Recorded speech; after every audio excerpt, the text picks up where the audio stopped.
ಇನ್ನು ಅತ್ಯಾಚಾರ ಪ್ರಕರಣದಲ್ಲಿ ನ್ಯಾಯಾಂಗ ಬಂಧನದಲ್ಲಿ ಇರತಕ್ಕಂಥ ರಾಜರಾಜೇಶ್ವರಿ ನಗರದ ಬಿಜೆಪಿ ಶಾಸಕ ಮುನಿರತ್ನ ವಿಚಾರಕ್ಕೆ ಸಂಬಂಧಪಟ್ಟಂತೆ ಕೆಲವೊಂದು ಡೆವಲಪ್ಮೆಂಟ್ಸ್ ಅಂದರೆ ಶಾಸಕ ಮುನಿರತ್ನ ವಿರುದ್ಧ ಅತ್ಯಾಚಾರ ಪ್ರಕರಣ ದಾಖಲಾಗಿತ್ತು. ಶಾಸಕ ಮುನಿರತ್ನ ಮನೆ ಮೇಲೆ ಈಗ ಎಸ್ಐಟಿ ಅವರು ರೇಡ್ ಮಾಡಿದಾರಂತೆ. ವೈಯಾಲಿಕಾವಲ್ ಮನೆ ಮೇಲೆ ದಾಳಿ ನಡೆಸಿ ಪರಿಶೀಲನೆ ನಡೆಸಿದ್ದಾರೆ. ಎಫ್ಎಸ್ಎಲ್ ಟೀಮ್ ಜೊತೆ ಬಂದು ಮನೆಯಲ್ಲಿ ಪರಿಶೀಲನೆ ಮಾಡಿದ್ದಾರೆ ಅಂತಕ್ಕಂಥ ಮಾಹಿತಿ ಬರ್ತಾ ಇದೆ. 3 ಕೇಸ್ ಸಂಬಂಧ ಎಸ್ಐಟಿ ತನಿಖೆ ಆಗ್ತಾ ಇದೆ. ಎಸ್ಐಟಿ ರಚನೆ ಮಾಡಿತ್ತು ಸರ್ಕಾರ. ಮನೆ ಮತ್ತು ಕಚೇರಿ ಸೇರಿದಂತೆ ವಿವಿಧ ಕಡೆ ಪರಿಶೀಲನೆ ಮಾಡ್ತಾ ಇದ್ದಾರೆ.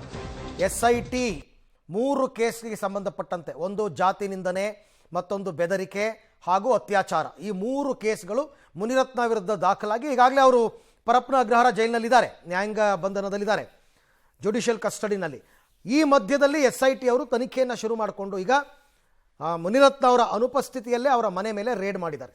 ವೈಯಾಲಿಕಾವಲ್ನಲ್ಲಿ ಮುನಿರತ್ನ ಅವರ ಮನೆ ಇದೆ, ಅಲ್ಲಿ ಅವರು ರೇಡ್ ಮಾಡಿ ಕೆಲವೊಂದು ಎಫ್ಎಸ್ಎಲ್ ಟೀಮ್ ಜೊತೆ ಬಂದಿದ್ದಾರಂತೆ. ಇದಕ್ಕೆ ಪ್ರಕರಣಕ್ಕೆ ಸಂಬಂಧಪಟ್ಟಂತೆ ಸಾಕ್ಷ್ಯಾಧಾರಗಳನ್ನು ಕಲೆ ಹಾಕ್ತಾರೆ.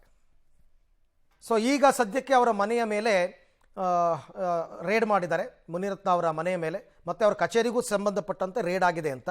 ಏನೇನು ದಾಖಲಾತಿಗಳು ಸಿಗುತ್ತೆ ನೋಡಬೇಕು. ಅದು ಅತ್ಯಾಚಾರ ಪ್ರಕರಣಕ್ಕೆ ಸಂಬಂಧಪಟ್ಟಂತೆ ಸ್ಪಾಟ್ ಮಹಜರ್ ಬೇರೆ, ಅದು ಪೊಲೀಸರು ಮುನಿರತ್ನ ಅವ್ರನ್ನೇ ಕರ್ಕೊಂಡು ಬರ್ತಾರೆ. ಅಂದರೆ ಸಂತ್ರಸ್ತೆ ಯಾವ್ಯಾವ ಜಾಗಗಳ ಬಗ್ಗೆ ಹೇಳಿರ್ತಾರೆ ಅಲ್ಲಿಗೆಲ್ಲ ಮುನಿರತ್ನ ಅವ್ರನ್ನ ಕರ್ಕೊಂಡು ಬಂದು ಸ್ಥಳ ಮಹಜರ್ ಮಾಡೋದು ಬೇರೆ. ಇದು ರೇಡ್ ಅಂತಂದರೆ ದಾಖಲಾತಿಗಳನ್ನ ವಶಪಡಿಸ್ಕೊಳ್ತಕ್ಕಂಥ ಪ್ರಕ್ರಿಯೆ. ಸೊ ಹಾಗಾಗಿ ಈಗ ದಾಖಲಾತಿಗಳನ್ನು ವಶಪಡಿಸ್ಕೊಳ್ತಕ್ಕಂಥ ನಿಟ್ಟಿನಲ್ಲಿ ಎಸ್ಐಟಿ ಏನು ಒಂದು ರಚನೆಯಾಗಿದೆ, ಸ್ಪೆಷಲ್ ಇನ್ವೆಸ್ಟಿಗೇಷನ್ ಟೀಮ್, ಅವರು ಬಂದಿದ್ದಾರೆ ಮುನಿರತ್ನ ಅವರ ನಿವಾಸಕ್ಕೆ. ವೈಯಾಲಿಕಾವಲ್ನಲ್ಲಿ ಇರ್ತಕ್ಕಂಥ ಅವರ ಮನೆ ಬಂದು ಅವರಿಗೆ ಬೇಕಾದಂತಹ ದಾಖಲಾತಿಗಳು ಸಿಕ್ಕರೆ, ಲೆಕ್ಕಪತ್ರ ಅಂದರೆ ದಾಖಲಾತಿಗಳು, ಪತ್ರಗಳು ಏನಾದರೂ ಸಿಗ್ಬೋದು ಅವ್ರಿಗೆ. ಸೊ ತಗೊಂಡು ಹೋಗ್ತಾರೆ. ಈ ಬಗ್ಗೆ ಮತ್ತಷ್ಟು ಮಾಹಿತಿ ನನ್ನ ಕೊಲಿಗ್ ಉಮೇಶ್ ಅವರಿಂದ ಪಡ್ಕೊಳ್ಳೋಣ. ಉಮೇಶ್, ಇವಾಗ ಪ್ರಮುಖವಾಗಿ ಈ ರೀತಿ ಎಸ್ಐಟಿ ರೇಡ್ಗಳಾಗ್ತಕ್ಕಂಥದ್ದು ಏನು ವಿಚಾರಕ್ಕೆ ಮತ್ತು ಯಾವ ರೀತಿ ಸಾಕ್ಷಿಗಳನ್ನ ಕಲೆ ಹಾಕ್ತಾರೆ ಈ ವಿಚಾರದಲ್ಲಿ?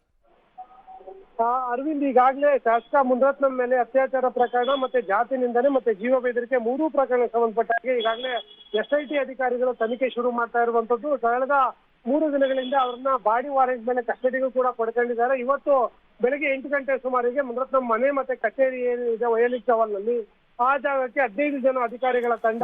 ಥ್ಯಾಂಕ್ ಯು, ತಮ್ಮೆಲ್ಲ ಮಾಹಿತಿಗಾಗಿ ಧನ್ಯವಾದ.